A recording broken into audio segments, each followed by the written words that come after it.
नमस्कार। अजय चतुर्वेदी। आज हम 21वीं सदी में हैं और 21वीं सदी का भी एक चौथाई वर्ष पूरा कर चुके हैं, यानी कि पहला 25 साल हम गुजार चुके हैं। बावजूद इसके आज हम बात आगे की नहीं करते, हम अपने पीछे चले जाते हैं और बात करते हैं प्रतिशोध की, बदले की, और इसके लिए युवाओं का आह्वान करते हैं। ये किस दिशा में ले जा रहा है ये हमारा देश, हमारी अपनी सभ्यता, अपनी संस्कृति क्या थी?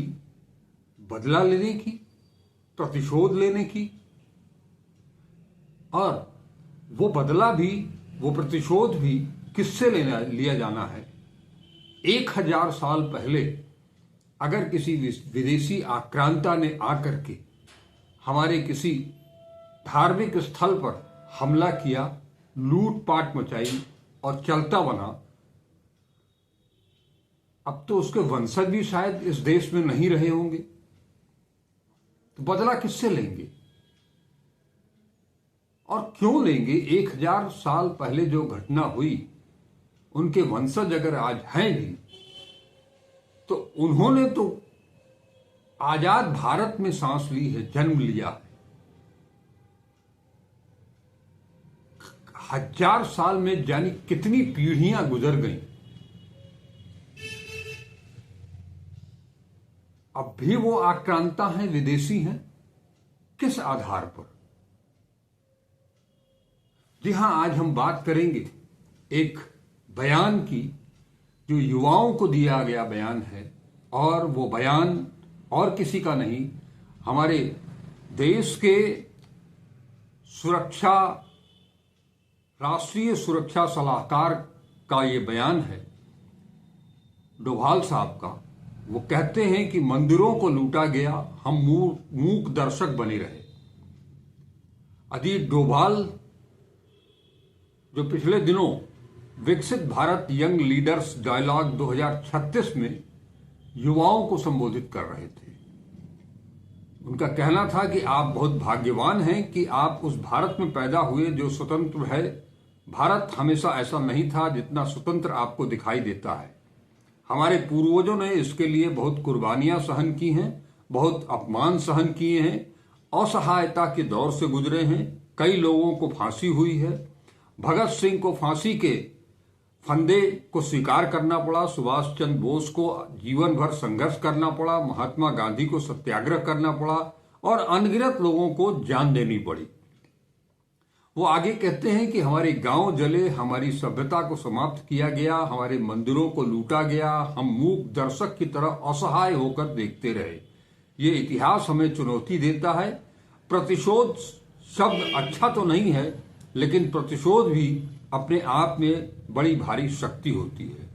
हमें अपने इतिहास का प्रतिशोध लेना है। हमें इस देश को फिर वहां पहुंचाना है जहां पर हम अपने हक, अपने विचार और अपनी आस्थाओं के आधार पर एक महान भारत का निर्माण कर सके। डोभाल कहते हैं कि हमारी एक बड़ी विकसित सभ्यता थी। हमने किसी के मंदिर नहीं तोड़े, हमने कहीं जाकर लूटा नहीं, हमने बाहर के लोगों पर आक्रमण नहीं किया, जबकि सारी दुनिया बहुत पिछड़ी हुई थी। परंतु हम अपनी सुरक्षा और हम अपने आप को समझ नहीं पाए कि क्या खतरे हैं। हम उनके प्रति उदासीन रहे। इतिहास ने हमें एक सबक सिखाया। क्या हमने वह सबक सीखा? क्या हम उस सबक को याद रखेंगे? अगर आने वाली पीढ़ियां उस सबक को भूल जाएंगी तो यह इस देश की सबसे बड़ी ट्रेजेडी होगी। डोभाल सेंट पीटर्सबर्ग का एक उदाहरण भी देते हैं। सवाल मेरा ये है कि उनका, डोभाल साहब का कहना है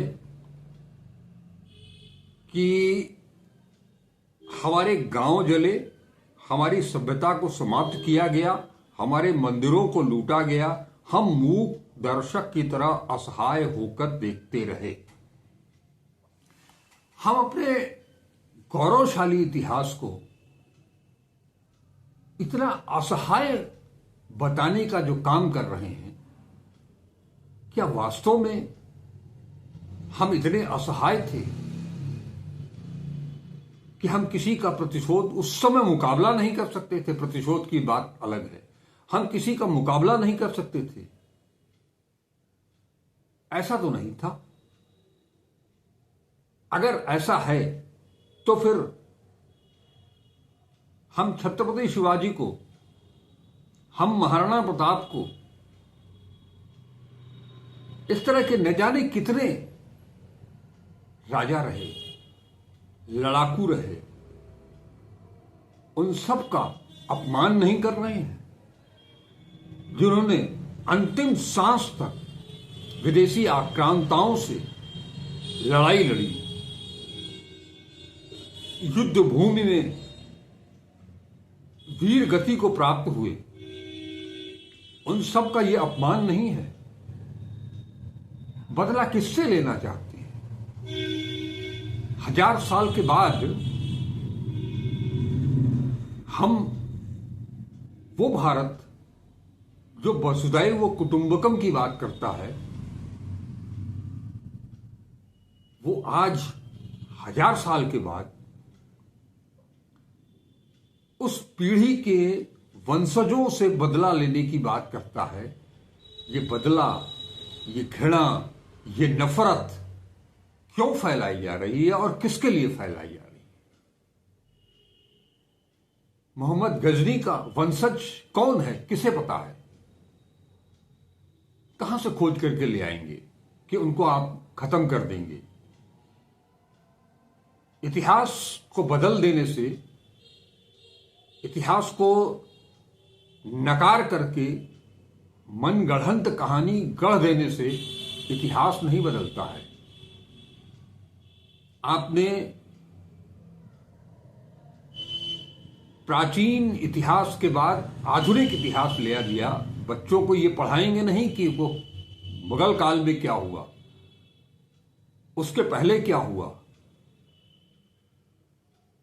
इतिहास तो ये भी बताता है कि भारतवर्ष को जो आज दिखाई दे रहा है, उसको ये स्वरूप देने का काम अगर किसी ने किया पहली बार, तो वो अकबर थे। उसके पहले हमारा देश छोटे छोटे राज्यों में बटा हुआ था और वो आपस में ही लड़ा करते थे। क्या आप उस इतिहास की बात कर रहे हैं? उस इतिहास को याद करके आज आप 21वीं सदी में 2026 में युवाओं का आह्वान करते हैं कि वो प्रतिशोध लें इतिहास से। हालांकि ये बात राष्ट्रीय सुरक्षा सलाहकार ने की है। हम प्रतिशोध पुलवामा में जो 40 सैनिक मारे गए, उनका बदला कब लेंगे? पहलगाम में जो निर्दोष देशवासियों की हत्या हुई, उनका बदला कब लेंगे? आप तो राष्ट्रीय सुरक्षा सलाहकार हैं।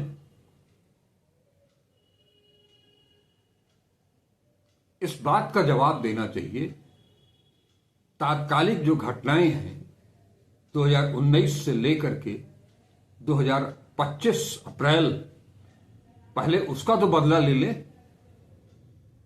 उसका बदला लेने की बात जब आती है तो आप किसी तीसरे राष्ट्र के राष्ट्रपति के कहने पर सीज फायर कर देते हैं।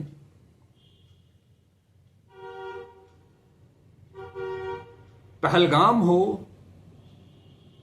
या पुलवामा हो, आतंकी पहुंचे कैसे, उनके पास इतनी भारी मात्रा में विस्फोटक कहां से आए, इसका पता आज तक आप लगा नहीं पाए हैं। और 1000 साल पहले, 500 साल पहले मुसलमान आक्रांताओं ने क्या किया? मंदिर लूटे, गांव जलाए। आज भी तो वही सब कुछ हो रहा है। बदला तो आप ले ही रहे हैं। पिछले 12 सालों से केवल बदला ही तो लिया जा रहा है। उस मुस्लिम समुदाय से जो देश के नागरिक हैं, उनके दिल में भी हिंदुस्तान के लिए उतनी ही मोहब्बत है जितनी कि किसी हिंदू के दिल दिमाग में होगी। बावजूद इसके 2019 मैंने जिक्र किया, 2019 में वाराणसी के उस विश्वविद्यालय जिसकी स्थापना पंडित मदन मोहन मालवीय ने की, मालवीय जी के दिमाग में इस तरह का कोई फितूर कभी नहीं आया कि अपने यहां फैकल्टी के नाम पर वो किसे चुने, हिंदू को, मुसलमान को, ईसाई को, सिख को, पारसी को। उनके दिमाग में आया कि शिक्षक वो हो जिसे अपने विषय का ज्ञान हो और बच्चों के बीच वो उसे उसी ढंग से, ऐसे तरीके में अपने ज्ञान को बांटे ताकि बच्चों को समझ में आवे, वो उसका अनुसरण कर सके, वो उसे अपने जीवन में उतार सके, बेहतरीन शिक्षा हासिल कर सके। वहीं 2019 तत्कालीन कुलपति प्रोफेसर भटनागर, जो कि जवाहरलाल नेहरू विश्वविद्यालय से यहां आए थे, उन्होंने एक प्रोफेसर फिरोज खान की नियुक्ति की संस्कृत विद्या धर्म विज्ञान संस्थान में। महीनों इसका विरोध हुआ। मुसलमान पढ़ाएगा, और आज 2026 आ गया है और 2026 में जम्मू कश्मीर में Shri Mata Vaishno Devi institute of medical excellence, वहां मेडिकल कॉलेज में पहली बार 50 बच्चों का दाखिला होता है, जो कि नीट नेशनल एलिजिबिलिटी टेस्ट उत्तीर्ण करके आए थे, सफल होकर के आए थे। वो 50 बच्चे, जिसमें से कि शुरुआती दौर में 44 बच्चे मुस्लिम थे, और उसके बाद जब 3 और सीट खाली हुई तो 3 और मुस्लिम आ गए। तो उस मेडिकल कॉलेज में मुसलमानों की संख्या अधिक थी, इस नाते आपने उनको, नेशनल मेडिकल काउंसिल ने उसे रद्द कर दिया। पहला सत्र था, उसे भी रद्द कर दिया, तमाम सारी खामियां गिनाई, और वो खामियां ऐसी खामियां हैं जो देश के किसी भी मेडिकल कॉलेज में आपको मिल जाएंगी, यहां तक कि एम्स में मिल जाएंगी, दिल्ली एम्स में मिल जाएंगी। लेकिन उसे बंद कर देना है, क्योंकि हो सकता है उसमें से कोई 45-47 बच्चों में से कोई गजनी का वंशज हो, कोई बाबर का वंशज हो, कोई हुमायूं का वंशज हो।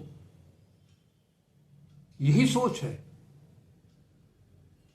आप अपने आप को भारतीय कहते हैं और आप प्रतिशोध लेने की बात करते हैं। इसी तरह से प्रतिशोध लिया जाएगा।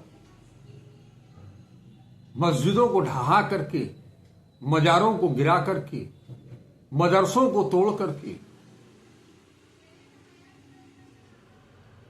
जबरन टोपी देख करके, कपड़ा देख करके आप उसकी मॉब लिंचिंग कर देंगे। इस देश में कोई कारपोरेटर नहीं हो सकता है मुसलमान, कोई मेयर नहीं हो सकता है मुसलमान, कोई विधायक सांसद नहीं हो सकता है, कोई प्रधानमंत्री मुख्यमंत्री नहीं हो सकता है।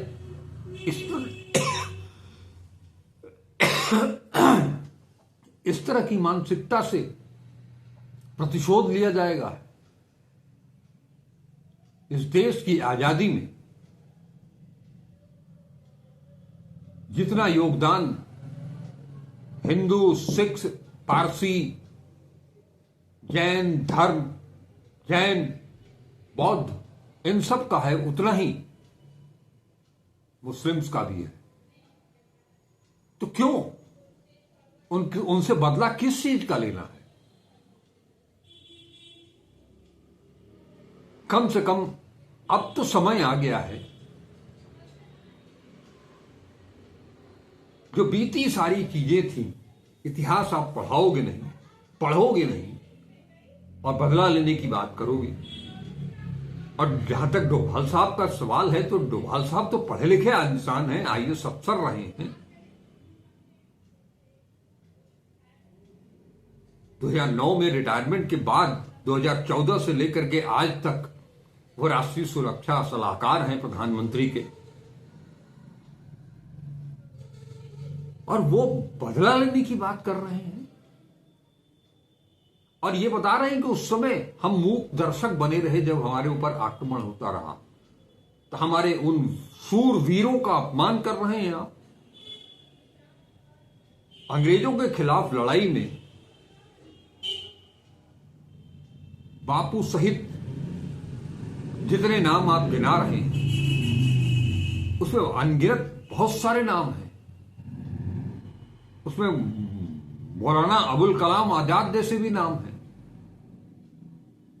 उन्हें क्यों भूल जाते हैं आप?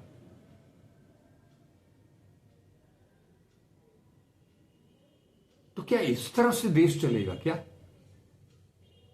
पीछे की ओर ढकेल करके एक तरफ हमारे प्रधानमंत्री 2047 का में विकसित राष्ट्र की कल्पना करते हैं, वो सपना दिखाते हैं। क्या विकसित राष्ट्र इस तरह से बनेगा?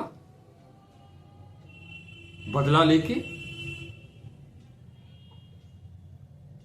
बदले की भावना का मंत्र तो कम से कम हिंदुस्तान में, भारतीय सरजमी पर तो कभी नहीं सुना गया।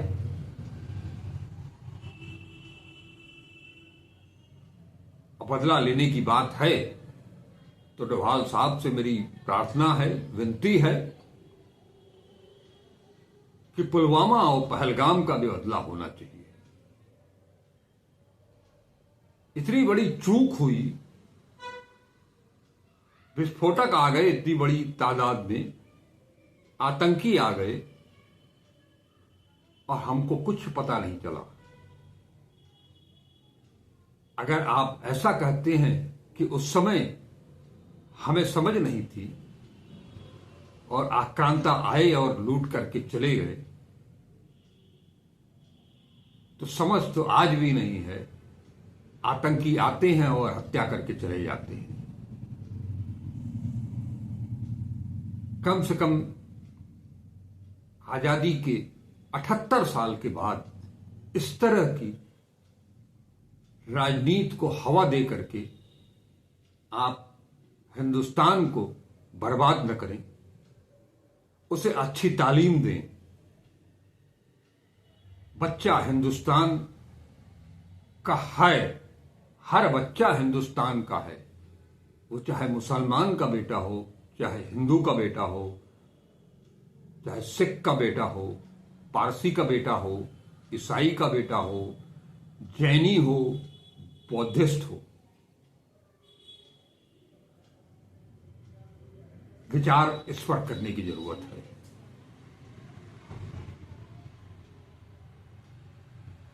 तालीम ऐसी देने की जरूरत है।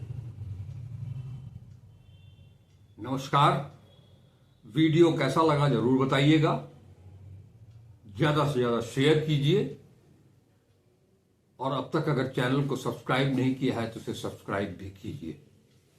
नमस्कार। अजय चतुर्वेदी।